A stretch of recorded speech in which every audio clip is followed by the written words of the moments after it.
अस्सलामुअलैकुम, मैं हूँ रुकैया। आप देख रहे हैं प्यारी रुकैया का किचन। मज़ेदार ठंडा ठंडा ज़बरदस्त आइसक्रीम कस्टर्ड की रेसिपी आप लोगों के साथ शेयर कर रही हूँ, जो कि बनाना है बहुत ही आसान। ये इतना ज़बरदस्त होता है, झटपट बन जाता है, ठंडा ठार आइसक्रीम का टेस्ट इसके अंदर आएगा और बनाना तो इंतहाई आसान है। तो चलिए स्टार्ट करते हैं। बिस्मिल्लाहिर्रहमानिर्रहीम। ये सवैयाँ मैंने यूज़ किया, आप कोई सी भी सवैयाँ यूज़ कर सकते हैं। मैंने एक पाव इसके अंदर सवैयाँ ऐड कर दी हैं और पानी ऐड कर दिया तकरीबन आधा जग, आधा लीटर, और इसको मैंने भिगो दिया। आप कलरफुल सवैयों का भी यूज़ कर सकते हैं जो इस तरह की होती हैं, आप नॉर्मल सवैयों का भी यूज़ कर सकते हैं। ये सवैयाँ अक्सर फलूदे वगैरह में ऐड करते हैं तो बड़ी अच्छी लगती हैं। हमने बॉईल करने के लिए इसे रख दिया है। साथ में हमारे पास है 2 लीटर दूध। तो यहाँ पर 2 लीटर दूध को मैंने इसके हल्की आंच पे इसको बॉईल होने के लिए रख दिया है। और अब हम बनाएंगे जेली। तो जेली तो आपको पता है बॉक्स वाली जेली होती है, उसके ऊपर सारा मेंशन होता है कि आपने कितना पानी ऐड करना है, कितना जेली पाउडर ऐड करना है। तो यहाँ मैंने उसी हिसाब से, जो कि बॉक्स के ऊपर रिटर्न था, उस हिसाब से मैंने यहाँ पर जेली और जेली पाउडर और पानी का यूज़ कर लिया। दोनों को बहुत अच्छे से घोल बना लेंगे। अगर आप लोगों की जेली बहुत पतली बनती है या सही नहीं बनती तो आपने पानी की क्वांटिटी कम करनी होती है। अब ये सब तीनों चीज़ें बन रही हैं एक साथ ही, ठीक है। तो दूध भी बॉईल हो रहा है, बहुत अच्छा सा बॉईल हो जाएगा तो जिससे कहते हैं ना, हम काटने के लिए रख देते हैं कि अच्छी वाली मलाई आ जाएगी उसके ऊपर हल्की आंच पर। तो मैं इस तरह से तकरीबन आधे घंटे के लिए रखूँगी ताकि बहुत अच्छा, जैसे कि इसका बहुत टेस्ट बहुत अच्छा आ जाएगा दूध का, रबड़ी की तरह।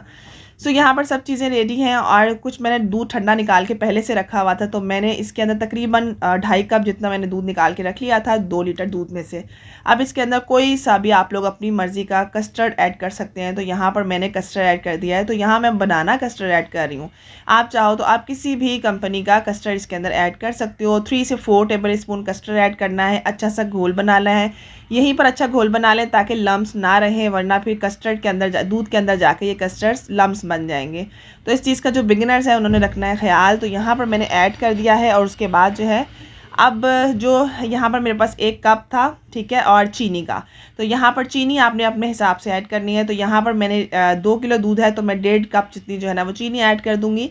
चीनी बिल्कुल आप लोग अपने से ऐड कर सकते हैं। अगर आप लोग कम मीठा पसंद करते हैं तो 1 कप डाल लें, अगर आप लोग अच्छा मीठा पसंद करते हैं तो 1.5 कप डाल लें।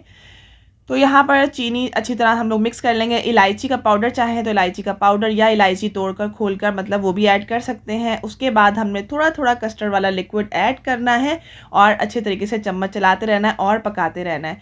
इसके बाद बारी आती है, जब तक वो पक जाएगा उसे ठंडा होने के लिए रख देना है। ठंडा होगा तो नेक्स्ट स्टेप आपने करना है। उस वक्त तक के लिए हम लोग यहाँ पे फ्रूट्स को कट कर लेते हैं, जिसमें मैंने बनाना लिए हैं। आप चाहो कोई सभी चीज़ें ले सकते हो, बनाना, मैंगो, एप्पल, कोई भी चीज़ें आप ऐड करना चाहो, पाइन एप्पल वगैरह वो ऐड कर सकते हो। तो जेली बिल्कुल परफेक्ट बन चुकी थी, बनाना कटिंग हो चुके हैं, पाइन एप्पल का मिक्स टीन जो था ना वो मैंने उसको निकाल लिया था, ठीक है।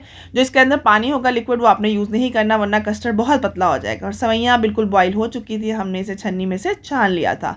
सो यहाँ पर सबसे पहले जो है ना मैं कट कर रही हूँ जेली को, और जेली आप देखें कितनी ज़बरदस्त कट हो गई है। जेली भी ठंडी है, हर चीज़ हमने ठंडी यूज़ करनी है, ठीक है। आप कस्टर्ड के अंदर पहले सब फ्रूट्स ऐड कर ले। आप चाहें जो मर्ज़ी, अपनी मर्ज़ी का फ्रूट्स, नट्स कुछ भी ऐड कर सकते हैं, ठीक है। सो यहाँ पर सारे फ्रूट्स, कॉकटेल टिन सब कुछ ऐड कर दिया एक साथ। उसके बाद हम इसके अंदर सवैयाँ ऐड कर देंगे। अच्छा, ये सवैयाँ 1 पाव सवैयाँ बिल्कुल इनफ होती हैं, मतलब ज़्यादा भी नहीं लगती हैं और कम क्वांटिटी भी नहीं लगती है।